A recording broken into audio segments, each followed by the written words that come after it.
Assalamualaikum warahmatullahi wabarakatuh. Innal hamdalillah nahmaduhu wa nasta'inuhu wa nastaghfiruh wa na'udzu billahi min shururi anfusina wa sayyiati a'malina. May yahdihillahu fala mudilla lahu wa may yudlil fala hadiya lahu. Asyhadu an la ilaha illallah wahdahu la syarika lahu wa asyhadu anna Muhammadan abduhu wa rasuluh. Alladzi la rasula wa la nabiyya ba'dah. Ya ayyuhalladzina amanu taqullaha haqqa tuqatih wa la tamutunna illa wa antum muslimun. Amma ba'd. Bapak dan Ibu kaum muslimin dan kaum muslimat yang dirahmati Allah Subhanahu wa taala. Alhamdulillah, puji dan syukur senantiasa kita sampaikan kepada Allah Subhanahu wa taala. Salawat dan salam sampaikan kepada Rasulullah sallallahu alaihi wasallam dan juga kepada keluarga beliau, para sahabat, para tabi'in, orang-orang mukmin yang senantiasa mengikuti beliau sampai akhir zaman. Pada malam hari ini kita lanjutkan bahasan dari tafsir, yaitu tafsir surah Al-Maidah ayat yang ke-59. Allah SWT berfirman, A'udzubillahi minasyaitonir rajim. Qul ya ahlal kitabi hal tamtimuna minna illa an amanna billahi wa ma unzila ilaina wa ma unzila min qabl wa anna aktsarakum fasiqun. Katakanlah wahai Muhammad kepada mereka, yaitu ahlul kitab, yang mereka sebelumnya Allah sudah memberitahukan bahwasanya ahlul kitab ini dan juga orang-orang kafir, mereka menjadikan agama sebagai mainan. Allah SWT mengatakan dalam ayat 59 ini, Qul ya ahlul kitab. Katakan wahai Muhammad kepada orang-orang ahlul kitab, yang mereka suka mempermainkan agama dan sebagainya. Hal tangkimuna minna illa an amanna billah. Apakah kalian itu mencela kami, mempermainkan, kecuali karena kami beriman kepada Allah SWT. Apakah kalian mencela atau mencari aib, mencari kekurangan kami, kecuali karena kami beriman? Maka tentunya seorang yang dia beriman kepada Allah SWT bukanlah suatu yang tercela, bukanlah suatu hal yang dilarang, bahkan itulah yang terpuji, yang diperintahkan. Maka ayat ini disebutkan oleh Imam Ibnu Katsir, al-istitsna di sini namanya istitsna munqati, artinya ayat ini senada dengan misalnya dalam firman Allah dalam surah Al-Buruj, misalnya Allah SWT mengatakan, "Wa ma naqamu minhum illa ayyuminu billahil azizil hamid." Mereka tidak mencela ataupun menyiksa mereka, hal tangtimun atau naqamu, mencela atau menyiksa. Mereka tidak mencela orang beriman kecuali karena mereka beriman kepada Allah. Jadi menurut mereka, beriman kepada Allah itu adalah suatu celaan yang harus dicela, yang harus orang itu disiksa berupa Al-Quran. Mereka akan mengolok-olok, bermain-main dengan Al-Quran, dengan agama. Wa ma unzila min qabl, dan begitu juga apa yang diturunkan sebelumnya, yaitu kepada kalian, yaitu berupa kitab. Mereka memperolahkan kitab mereka sendiri. Main-main dengan kitab mereka dan bahkan dengan nabi mereka. Kita bisa bayangkan bahwasanya orang Yahudi dan Nasrani. Yahudi bermain-main, berolok-olok dengan nabinya. Sehingga kitab mereka sendiri mereka rubah-rubah. Apalagi dengan nabi yang lain. Dengan kitab yang lain. Kitab mereka sendiri saja mereka olok-olok. Mereka rubah-rubah. Nabi mereka sendiri mereka olok-olok. Maka ini sifat orang Yahudi yang harus kita ketahui.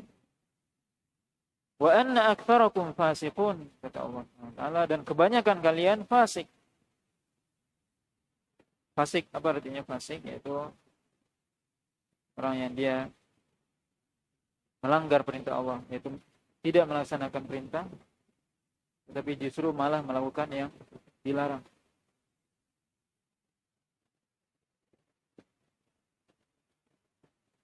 Kemudian ayat selanjutnya Allah katakan, "Qul hal unabbi'ukum bisyarrin min dzalika mathubatan indallah." Katakanlah wahai Muhammad, maukah kalian aku beritahukan kepada kalian sesuatu yang lebih buruk daripada itu, balasannya di sisi Allah SWT.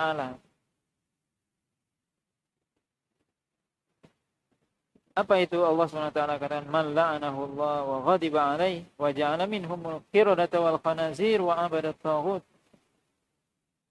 Itu orang yang Allah SWT telah melaknat dia dan Allah SWT murka kepadanya, dan Allah SWT menjadikan di antara mereka kera dan babi dan penyembah taghut. Ulaika syarrum makanan wa adallu an sawa'is sabil. Mereka itulah orang-orang yang seburuk-buruk tempatnya di sisi Allah, dan mereka adalah orang-orang yang paling sesat jalannya.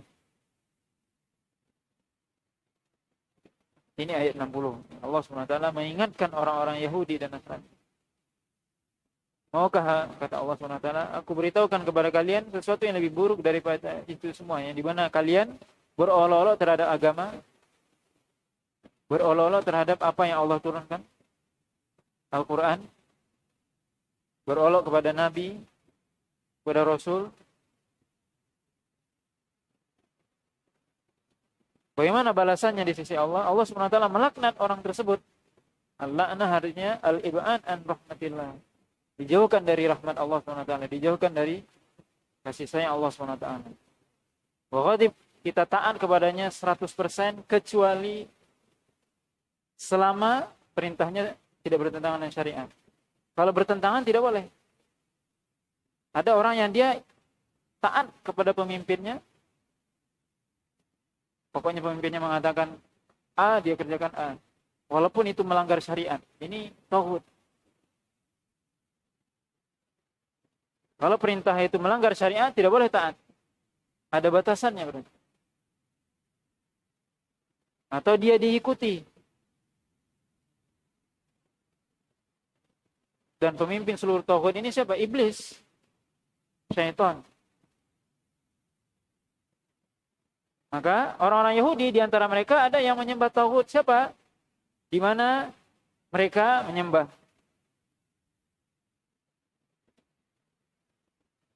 ahbar, pemimpin mereka atau ulama mereka, yang Nabi katakan dalam hadis Adi bin Hatim, di mana ulama tersebut menghalalkan yang diharamkan oleh Allah dan sebaliknya. Mereka ikuti itu. Itulah yang disembahan mereka. Itulah ibadah mereka, kata Nabi. Dan ini salah satu sifat ya, orang Yahudi. Maka ketaatan kepada manusia, pada pemimpin ada batasnya. Selama tidak bertentangan dengan syariat.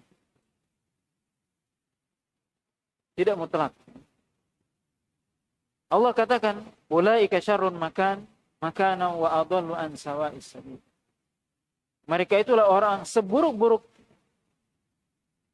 Mereka itulah orang-orang yang dia akan mendapatkan seburuk-buruk tempat di sisi Allah SWT. Wa adallu an sawa, dan adalah orang yang paling sesat dari jalan yang lurus. Siapa mereka? Itu tadi orang mempermainkan agama atau mengakali larangan Allah SWT. Ini orang yang buru-buru tempatnya di sisi Allah SWT nanti di akhirat. Na'udzubillah. Dan orang yang paling sesat dari jalan yang lurus. Kemudian ayat selanjutnya Allah SWT mengingatkan kita juga.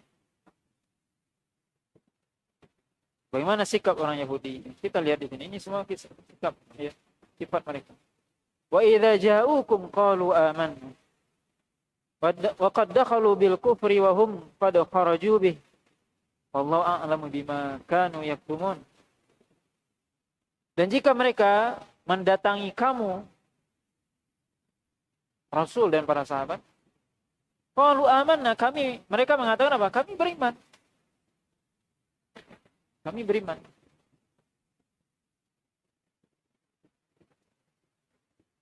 Mengaku seperti itu. Wa qad dakhalu bil kufri wa hum qad kharaju bi. Sungguh mereka masuk di sini menemui Rasul dalam keadaan kufur. Hanya lisannya saja mengatakan itu, tapi hatinya kufur. Apa yang disampaikan oleh Nabi SAW kepada orang-orang Yahudi tidak masuk. Tidak memberikan perubahan bagi mereka. Tidak mereka terima. Waqad dakhalu bil kufri. Mereka masuk menemui Rasul dalam keadaan kufur. Dengan kekufuran dia menemui Rasul. Waqad kharaju bih. Juga keluar dari Rasul dengan kekufuran tersebut. Jadi datang menghadap Rasul, Rasul ajarkan, sampaikan Al-Quran. Apa yang mereka bawa? Kekufuran. Keluar dari Rasul, yang dibawa juga kekufuran. Jadi Al-Quran tidak memberikan bekas bagi dirinya. Ya na'udzubillah. Wallahu a'lamu bima kanu yaktumun. Dan Allah SWT maha mengetahui atau lebih tahu apa yang mereka sembunyikan dalam hati mereka. Maka ayat ini juga bisa kita ambil pelajaran bahwasanya orang Yahudi, kenapa salah satu mereka tidak mendapatkan pelajaran dari Al-Quran? Karena bermain-main dengan Al-Quran. Maka na'udzubillah, seorang yang dia bermain-main dengan agama, mempermainkan agama, maka hatinya akan menjadi keras. Sulit untuk menerima kebenaran. Orang kalau dia sudah mempermainkan agama, itu sulit menerima kebenaran. Yahudi, dia mempermainkan agama. Datang kepada Nabi, membawa kekufuran, keluar juga begitu. Padahal Nabi itu yang memberikan pengajaran. Nabi yang menyampaikan. Nabi yang menyampaikan. Bisa bayangkan bagaimana cara Nabi menyampaikan.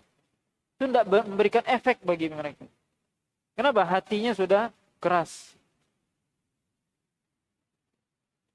Maka kita berhati-hati. Al-Quran antara mereka, orang-orang Yahudi dan orang-orang yang mengikuti mereka, yusari'una fil itsmi, mereka bersegera dalam melakukan perbuatan dosa, na'udzubillah. Ini kebalikan dari perintah Allah. Allah menyuruh apa? Wasari'u ila maghfiratin min rabbikum wa jannah fastabiqul khairat. Itu yang disuruh oleh Allah. Bersegera menuju ampunan Allah. Berlomba dalam kebaikan, dalam ketaatan. Orang Yahudi, taro katsiran minhum, kalian melihat banyak di antara mereka, yusari'un, bersegera, bergegas, cepat, fil itsmi, dalam melakukan perbuatan maksiat, dalam melakukan perbuatan dosa dan maksiat. Fil itsmi. Kenapa mereka bersegera melakukan maksiat? Hati sudah kotor, na'udzubillah. Ketika hati sudah kotor, maka mudah untuk melakukan maksiat. Bahkan bersegera, cepat. Ini akibat tadi apa? Bermain-main dengan agama, menjadikan agama sebagai barang mainan. Kita lihat efeknya, dampaknya setelah itu kelihatan. Yusari'una fil itsmi. Mereka cepat, bersegera bergegas melakukan perbuatan dosa, naudzubillah. Wal udwan. Al udwan artinya perbuatan yang melampaui batas dalam hak manusia. Artinya seorang menzalimi orang lain disebut udwan, kezaliman. Seorang yang dia mengambil hak orang lain termasuk perbuatan udwan. Termasuk di dalamnya adalah sangat suka bermusuhan. Udwan sering juga disebutkan artinya permusuhan.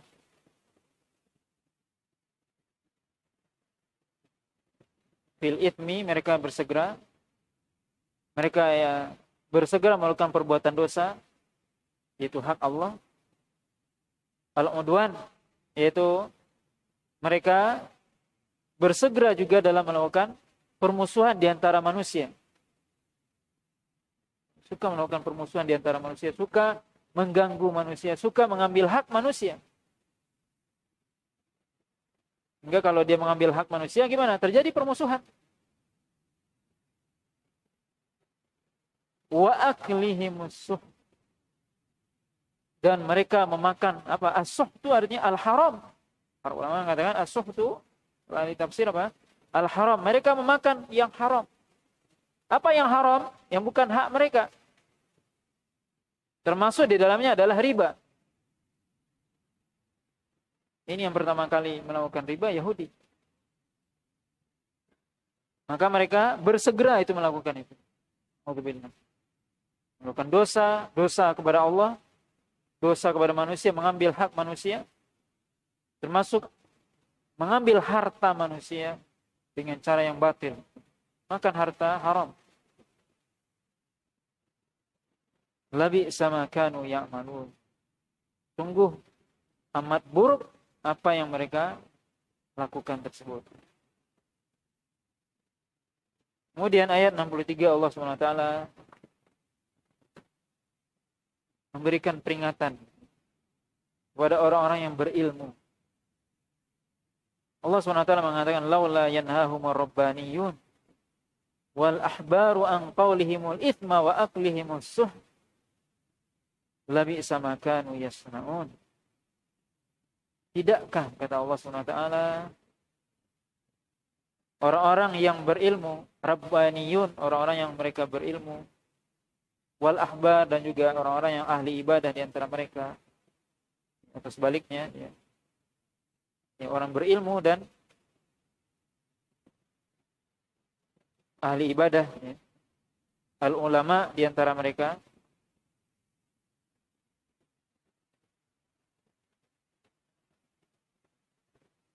kata Allah SWT, tidakkah para ulama di antara mereka, orang-orang berilmu di antara mereka itu, yanhahu, melarang mereka dari apa? Dari perkataan mereka yang mengandung dosa. Apa perkataan yang mengandung dosa? Yang tadi bermain-main dalam masalah agama. Wa aklihimus suh, dan juga makan yang haram, makan hak orang lain, harta manusia, riba dan sebagainya. Maka ini Allah SWT memberikan peringatan kepada orang yang berilmu. Yaitu, tidakkah, kata Allah, artinya apa? Ini sebenarnya apa? Perintah Allah SWT agar orang-orang yang berilmu melarang ketika mereka melihat dan mengetahui dan mampu untuk merubah kemungkaran. Ketika mereka melakukan perbuatan mungkar, perbuatan dosa kepada Allah SWT, wa aklihimus suh, dan dosa kepada manusia, mengambil hak manusia, mestinya dilarang, mestinya dicegah. Kalau tidak, kata Allah SWT, la bi'sa ma kanu yasnaun, maka sungguh seburuk-buruk apa yang mereka perbuat. Nabi SAW mengatakan dalam sebuah hadis yang diriwayatkan oleh Imam Abu Daud dan dihasankan oleh Syalbani, beliau Rasulullah SAW mengatakan, "Ma min rajulin yakunu fi qaumin ya'malu fihim bil ma'asi yaqdiruna ay yughayyiru alaihi fala yughayyiru illa asabahumullah bi'iqabin qabla ay yamutu." Tidaklah ada seorang laki-laki yang dia ada di suatu kaum yang dia melakukan perbuatan maksiat di tengah kaum tersebut, sedangkan mereka, orang-orang yang ada di sekitar dia, mampu mencegahnya, mampu melarangnya, tapi dia tidak larang, tidak dia cegah, kecuali Allah SWT akan berikan kepada mereka iqab, sanksi hukuman sebelum mereka meninggal. Ini kewajiban bagi orang yang dia berilmu dan orang-orang yang memiliki kemampuan untuk melarang orang dari perbuatan maksiat. Nabi mengatakan, man ra'a minkum munkaran falyughayyirhu biyadihi, fa illam yastati' fa bilisanihi, fa illam yastati' fa bi qalbihi wa dzalika at'aful iman, kata Nabi. Kalau Anda melihat sebuah kemungkaran, rubah dengan tangan. Para ulama menjelaskan dengan tangan. Siapa yang bisa merubah dengan tangan? Orang yang punya kekuasaan. Kalau tidak mampu, dengan lisan. Kalau tidak juga dia merubah dengan hatinya, membenci kemungkaran yang ada, yang dia lihat, dan dia tinggalkan majelis itu. Nabi SAW merumpuk dalam sebuah hadis yang sahih memberikan perumpamaan. Orang, ya, satu kaum atau satu kampung yang di situ terjadi maksiat, seperti kata Nabi SAW, orang-orang yang dia naik kapal, sebagian berada di lantai atas, sebagian di lantai bawah. Kemudian orang yang lantai atas mengatakan, yang ketika itu dia harus bolak-balik ke bawah untuk mengambil air. Orang yang di lantai bawah, dia harus bolak-balik ngambil air minum ke atas. Kata mereka, daripada kita bolak-balik ke atas,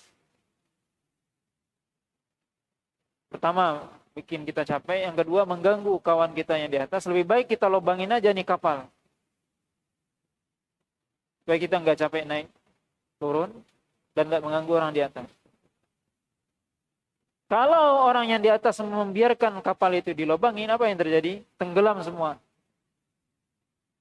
Itulah perumpamaan orang yang ketika terjadi maksiat di kampungnya, di lingkungannya, terus dia biarkan maksiat itu terjadi.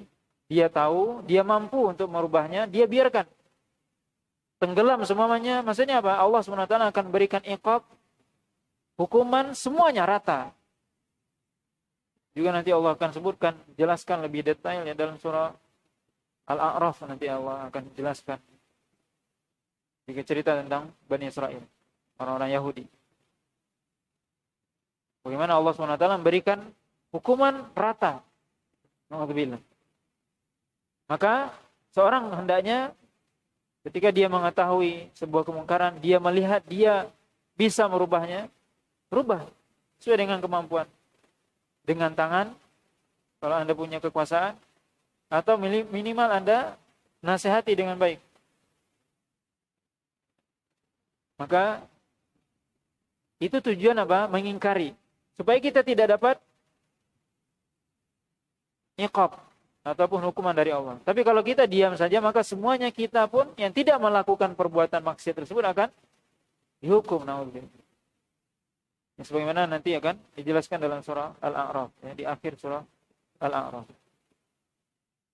Bapak dan Ibu yang dirahmati oleh Allah SWT, ini ya, pembahasan kita pada malam hari ini, beberapa ayat dari masih tentang ya sifat orang Yahudi yang mestinya kita berusaha untuk menjauhi, dan memang kita dilarang untuk menyerupai mereka. Dan insya Allah juga ayat selanjutnya nanti juga akan masih berbicara tentang Yahudi, ya. Wallahu ta'ala.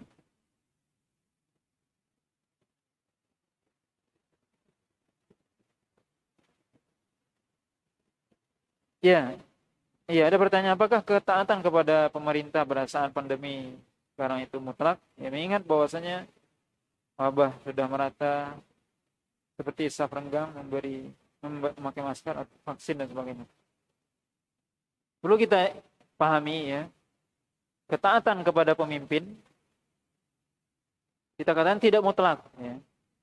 Tapi sifatnya adalah kalau seandainya yang diperintahkan itu tidak bertentangan dengan syariat, wajib kita ikuti. Wajib hukumnya.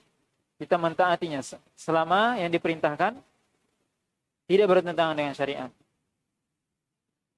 Satu. Yang kedua, kita harus lihat juga bahwasanya kalau seandainya yang diperintahkan oleh pemerintah itu di dalamnya ada maslahat, ini perlu diingat, maslahat untuk orang banyak, maka ini juga harus ditaati. Walaupun menurut pendapat pribadi kita salah. Tapi kalau itu menurut itu ada kemaslahatannya, kemaslahatan orang yang banyak, maka mesti diikuti. Kita bisa lihat di sini, ketika misalnya dalam hal Idul Fitri, Idul Adha, ini salah satu contoh. Seorang melihat bulan misalnya, besok Ramadan atau besok Idul Fitri. Tapi pengakuan dia ditolak oleh pemerintah.